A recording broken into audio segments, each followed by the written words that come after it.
Most of you have not realized that or you must not realize it, because you give a lot of attention to things. You practice the vibration of things. You foster beliefs about things that we know and you know you don't want. But because they are facts, or because they are reality, you feel obligated or committed to be objective. It's true. Therefore, I will give my attention to it. I will beat the drum of this truth. And we say that's really a good idea if it's a truth that you want law of attraction to flesh out in your experience in more vivid detail. But if it's a truth that you would rather not live, then why not decide for it not to be active in your vibration? So how might you go about deactivating unwanted beliefs? Stop giving them airtime. They'll peter out in time. In other words, nothing will continue to be active in your vibration when you have lack of attention to it. That's what Jesus meant when he said, turn the other cheek. Give your attention to wanted, practice the vibration of wanted, law of attraction will respond to that. And that is primarily what you will be living, you see.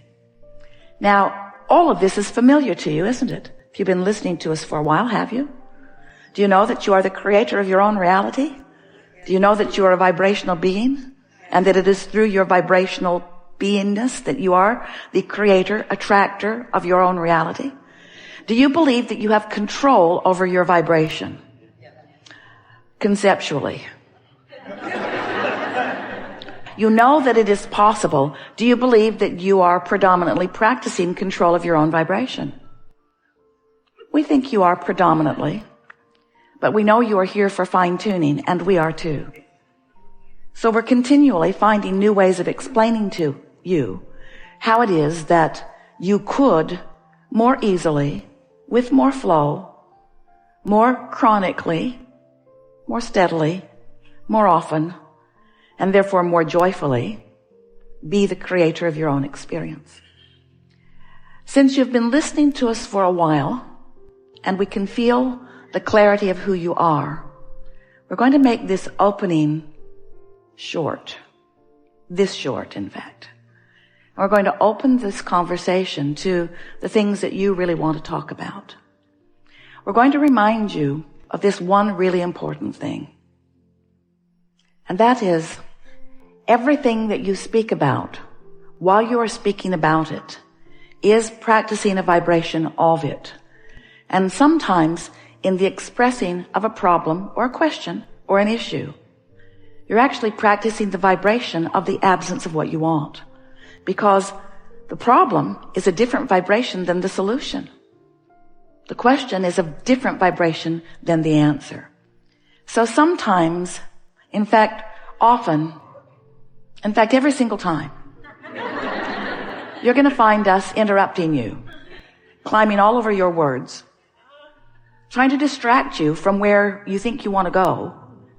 Not because we don't want you to go there in posing the question, because there's a lot of bounce that we all get out of that, but because we don't want you to make a career out of the problem vibration.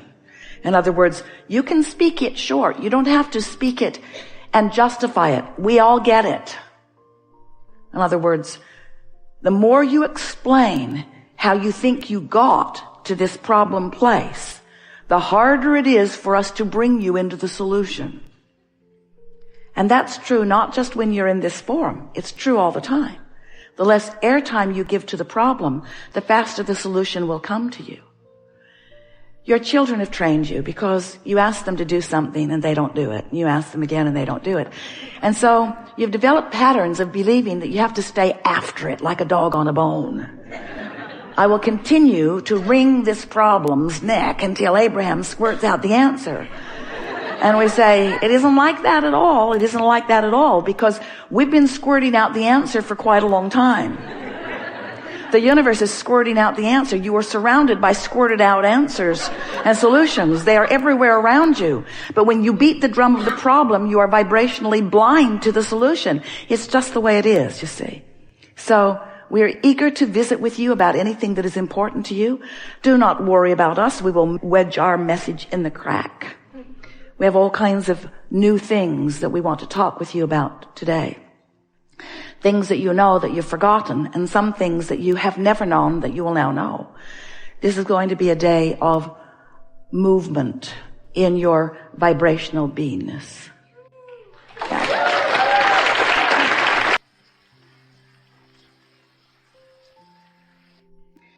So we want to call your attention now to this point of attraction, because this really is where all of your power is. You have the power right here and right now, and nobody else has that power for you. And you don't exercise it very well, but you're going to get better and better at it. You have the power right here and now to affect a vibration, to launch a vibration, to offer a vibration, to enact a vibration, to get a vibration going, to offer a vibration, to emit a vibration, to send a vibration, to send out a signal. You have the ability to do it right here, right now. So we're calling this your vibrational grid. It's like this is your vibration. You know how the frame of a house looks before the walls go up or even the roof goes on? It's a framework that will fill in with all of the textures and fabrics and details of your life. But it's a vibrational grid. That's where you stand. Right here. Right here. You stand here. Now we want to talk to you about what vibration or what emotion you are holding or maintaining or emitting while you're standing here in your powerful now. Are you elated? So the grid spins, and we want you to think of the grid as an emotional grid. So pure positive energy, elation, exhilaration, love, appreciation, high flying, good feeling. Ooh, high flying. Or there is depression, not so high flying. Or there is overwhelmment, not so low but not so high flying. In other words, all of the emotions that you know, they equal these sort of spinning grids, these points of attraction. And you've got different grids on different subjects. And you've sort of got a medium grid. You've sort of got the grid where you usually hang out. So we're going to drive you a little crazy because we're going to call it your grid. We're going to call it your high-flying disc. We're going to call it your spinning grid. We're using every word that we can find because we want you to begin to understand your point of attraction and what you're doing with it. And even more important, we want you to understand the vibrational grid that you're choosing and its relationship to this high-flying vortex that is you. In other words, you can't set your radio dial on 98 FM and hear what's being broadcast on 93 FM. The frequencies have to match up. So we want you to understand that your vortex, the vibrational version of you, all that you've become, it's that you that was you before you came into this body that's been expanding as a result of everything that you've been living in this body. This high-flying vortex that is you has a very high frequency that you got to find if what's in your vortex is going to flow into your reality so that you then can see it, hear it, smell it, taste, and touch it. In other words, you've got to get on the wavelength of it or you're not going to realize it. You're not going to have the actualization, the realization, the manifestation, the demonstration. All of those things, all of those words mean the same thing. You're not going to know it in that truest, physical, visceral, this is the way I'm living, this is who I be sense, unless you are a consistent vibrational match to it. Does that make sense to you? So, every subject is two subjects. On one end of this stick is what you want, and on the other end of it is the absence of the very same thing. So every subject is really two subjects, wanted and absence of it. So when you give your attention to something, whether it's something wanted or the absence of something wanted, when you give your attention to it and you maintain your attention for as little as 17 seconds, another thought like it will join it. And that's that thought momentum that we want you to focus upon. Hold that thought for another 17 seconds and another thought like it joins it, and another 17 seconds, another thought. And by the time you cross the 68-second mark, 17 seconds, you've got 17 seconds to decide the momentum of a thought. And if during that 17 seconds you stay with it and another thought joins it, now that thought has more power. And once you cross that 68-second mark, you've got enough momentum going that it will be likely that you will follow through with the momentum of that thought into some sort of manifestation. So we just want to call your attention to that, because when you begin to recognize how powerful your thoughts are, it makes you want to flow them with a little bit more precision. This is going to be a conversation of true fine-tuning. We don't want you to freak out about the thoughts that you're thinking. We see you cancel, trying to suck them back. Esther said to someone the other day, I have something to tell you and I only have 17 seconds to do it in. She was very fast in her conversation. But we want you to realize that you have the capacity to choose a high-flying disc. Your probability of finding it is first thing in the morning, before other things have become active that make it more difficult. So now you understand about law of attraction, don't you? And now you're understanding a bit about your disc, choosing your thought, your relationship with who you are, yes? You have a sense of momentum. So you're understanding momentum of thought. So now you understand all of the elements to become a deliberate creator of your own experience. We're eager to talk with you about anything that matters to you. Don't worry about us. We will wedge our message in the crack. It is our expectation that together we will discover new nuggets of refinement and new methods of application. And most of all, new heartfelt, from your standpoint, reason for more deliberate focus.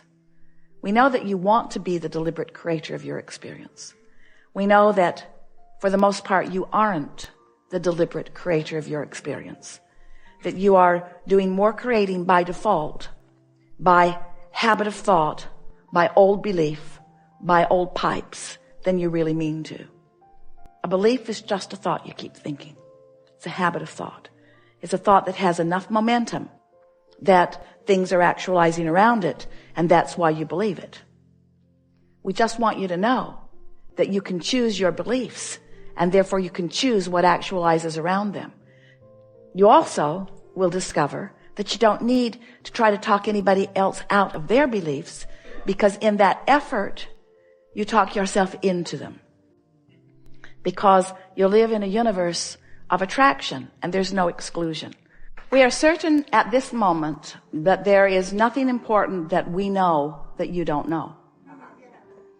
We can feel that you have found resonance with some basic things that are important to who you are. And most important, we can feel that you feel sort of energized, maybe inspired is a better word, to offer some focus that we know is going to serve you in a really powerful way.